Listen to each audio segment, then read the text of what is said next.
নেত্রী খালেদা জিয়া খালেদা। পিরোজপুরে স্বেচ্ছাসেবক দলের ৪৫তম প্রতিষ্ঠা বার্ষিকী উদযাপন।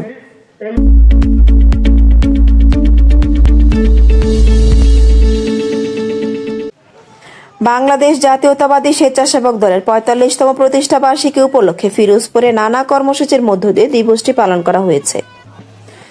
মঙ্গলবার ১৯ আগস্ট দুপুর ১২টায় জেলা স্টেডিয়াম থেকে এক বর্ণাঢ্য শোভাযাত্রা বের হয়ে শহরের বিভিন্ন সড়ক প্রদক্ষিণ শেষে টাউন ক্লাব মাঠে এক সংক্ষিপ্ত পথসভায় মিলিত হয়। দিবসটি উপলক্ষে আয়োজিত অন্যান্য কর্মসূচির মধ্যে ছিল বৃক্ষরোপণ, জেলা হাসপাতাল পরিষ্কার পরিচ্ছন্নতা অভিযান ও আলোচনা সভা। পথসভায় সভাপতিত্ব করেন জেলা স্বেচ্ছাসেবক দলের আহ্বায়ক মনিরুজ্জামান মনি এবং সঞ্চালনা করেন সদস্য সচিব মোহাম্মদ তৌহিদুল ইসলাম।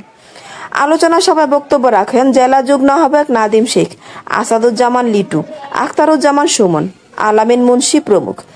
বক্তারা বলেন, আওয়ামী লীগ সরকারের দুঃশাসনের মধ্যে বিএনপি নেতাকর্মীরা গণতন্ত্র ও জনগণের অধিকার আদায়ে রাজপথে সক্রিয়। তারা রাজনৈতিক প্রতিহিংসার বিরুদ্ধে ঐক্যবদ্ধ থাকার আহ্বান জানান এবং সংগঠনের কার্যক্রম আরও গতিশীল করার অঙ্গীকার ব্যক্ত করেন। পরে নেতৃবৃন্দ মরহুম জেলা স্বেচ্ছাসেবক দল সিনিয়র যুগ্ম আহ্বায়ক আসাদুজ্জামান বাবর এর কবর জিয়ারত করেন। ASP news desk. এএসপি নিউজের সাথে থাকার জন্য ধন্যবাদ। সাবস্ক্রাইব করে সাথে থাকুন।